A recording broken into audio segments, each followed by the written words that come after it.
Praise the Lord.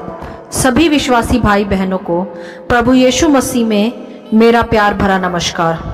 Bible शिक्षा channel पर आप सभी का स्वागत है। आज मैं आपके लिए बाइबल की पुस्तक से आदम और हव्वा की कहानी का संक्षिप्त विवरण लेकर आई हूँ। तो चलिए दोस्तों, हम वीडियो स्टार्ट करते हैं। बाइबल दर्शाती है दोस्तों, उत्पत्ति की पुस्तक में कि परमेश्वर ने आदि में आकाश और पृथ्वी की सृष्टि की। उस समय पृथ्वी बेडौल और सुनसान पड़ी थी और वहाँ गहरा अंधियारा था। तब परमेश्वर ने कहा, उजाला हो, तो उजियाला हो गया। तब परमेश्वर ने उजियाले व अंधियारे को अलग अलग कर रात और दिन बनाए।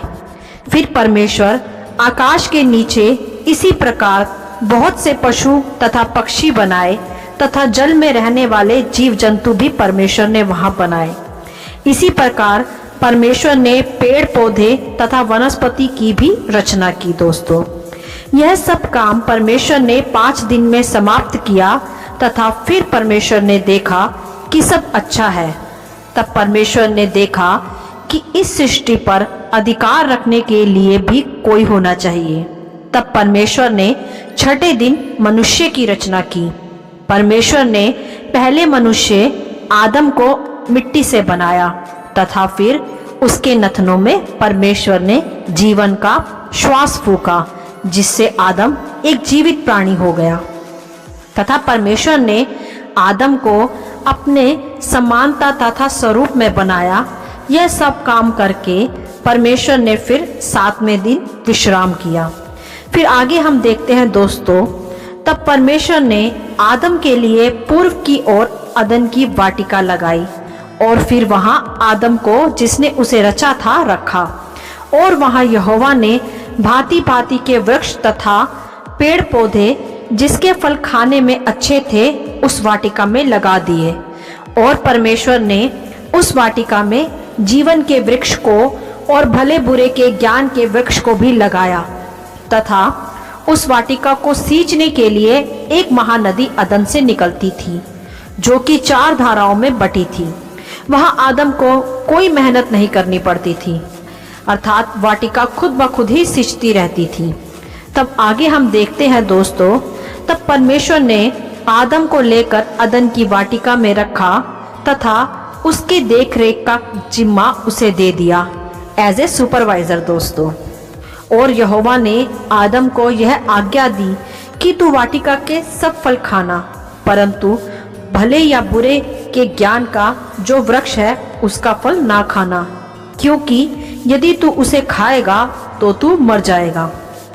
तब हम आगे देखते हैं दोस्तों कि यहोवा परमेश्वर ने भूमि के सब जाति के बनैले पशु पक्षियों तथा जीव जंतु को आदम के पास लाकर उनका नाम रखने को कहा।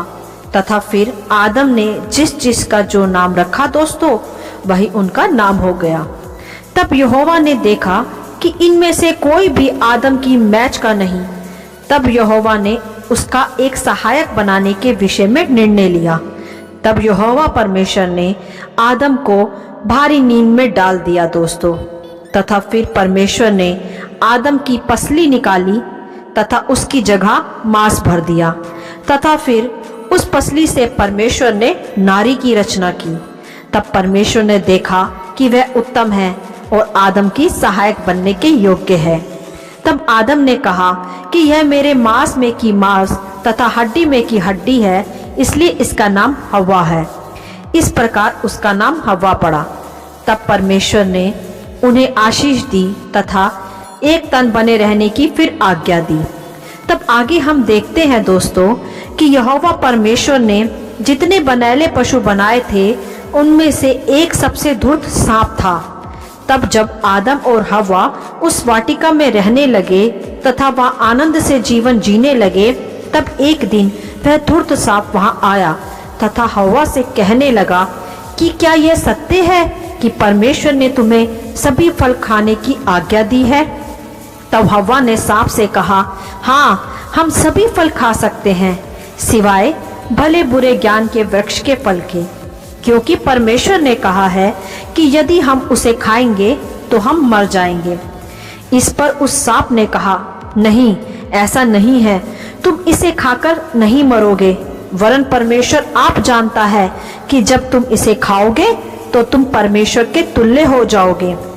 जब सांप ऐसा कह रहा था हव्वा से, तब हव्वा शायद यह भूल ही गई थी कि वो तो पहले से ही परमेश्वर की समानता में उसके तुल्य ही रची गई है। तब हम आगे देखते हैं कि हव्वा ने जब फल देखा तो वह लालच में आ गई तथा उसने फिर वह फल तोड़ा तथा उसकी खूबसूरती देखकर उससे रहा नहीं गया तथा फिर उसने वह फल खा लिया तथा उसने फिर वही फल आदम को भी खाने को दिया तथा उसने भी फिर वह फल खाया। इसी तरह दोस्तों, आदम और हव्वा ने परमेश्वर की आज्ञा को सांप के बहकाए में आकर तथा लालच में आकर तोड़ा। तब हम आगे देखते हैं, जैसे ही दोनों ने वह फल खाया तब उनकी आंखें खुल गई। यहाँ आंखें खुलने से मतलब भले बुरे ज्ञान की आंखों से है दोस्तों, जिससे परमेश्वर ने उन्हें अलग किया हुआ था।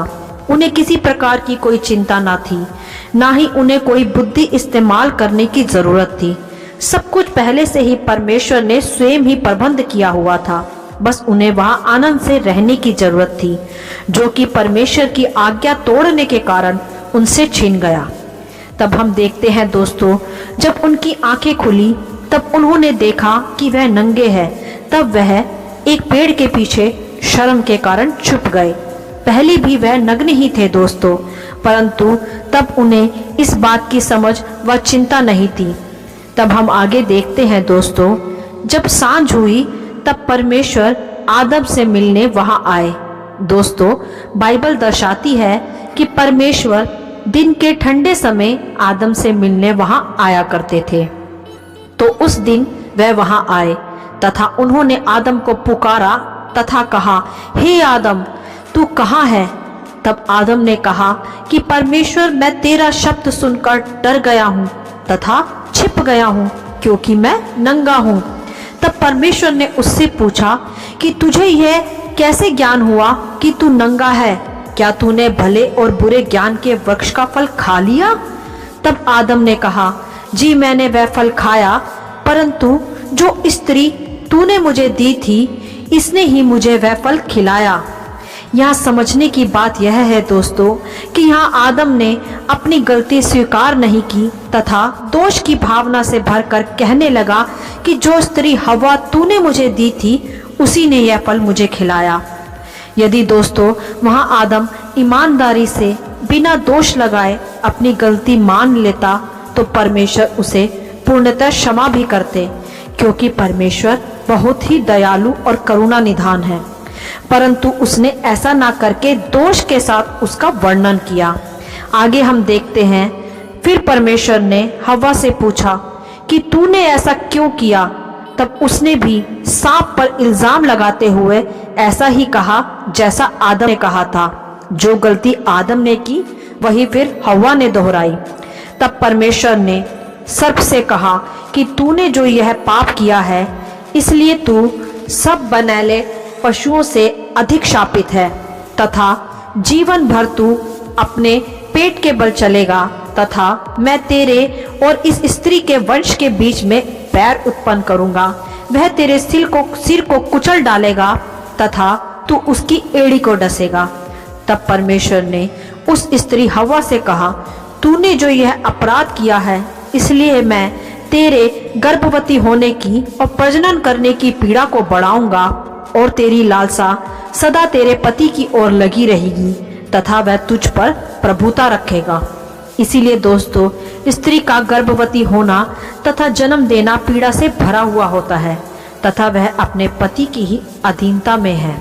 तब आगे परमेश्वर ने आदम से कहा कि तूने जो अपनी पत्नी की बात सुनी और फल खाकर मेरी आज्ञा को तोड़ा, इसलिए अब भूमि तेरे कारण शापित है। अब तू इसकी उपज जीवन भर दुख के साथ काटेगा और तू अपने माथे के पसीने की रोटी खाया करेगा और अंत में मिट्टी में ही मिल जाएगा। इसीलिए दोस्तों, मनुष्य मेहनत करता, पसीना बहाता है तथा फिर वह रोटी कमा पाता है और अंत में मिट्टी में मिल जाता है। यह था यहोवा का श्राप मानव जाति पर, जो पाप में गिरने के कारण मनुष्य पर आया।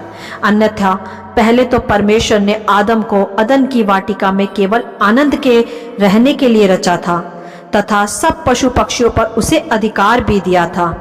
मैं ऐसा समझती हूँ दोस्तों, तब तो शायद पसीना भी नहीं बहता था। यह भी आदम के पाप के करने के पश्चात ही आया, क्योंकि आदम को अदन की वाटिका में मेहनत नहीं करनी पड़ती थी, वह वहां आराम से रहा करता था। परंतु एक पाप करने के कारण ही यह शाप मानव जाति पर आया। तब हम आगे देखते हैं दोस्तों कि यहोवा ने कहा कि मनुष्य भले बुरे ज्ञान का वृक्ष खाकर पाप कर बैठा है, ऐसा न हो कि अब वह जीवन के वृक्ष का फल चखकर सदा जीवित रहे तथा गलत कामों में पड़ा रहे।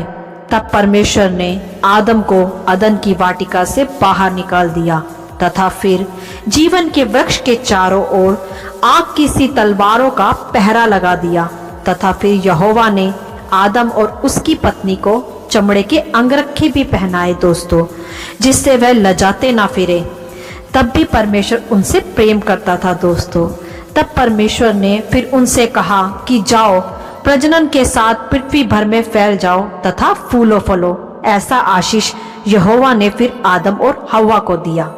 यही है दोस्तों पहले मनुष्य आदम और हव्वा की कहानी, जिनके द्वारा सृष्टि में मनुष्य आए तथा आज्ञा न मानने के कारण पाप पृथ्वी पर आया तथा फिर मृत्यु। पहले परमेश्वर ने मनुष्य की मृत्यु नहीं रखी थी दोस्तों, परंतु पाप के कारण परमेश्वर ने मनुष्य की एक उम्र निर्धारित कर दी।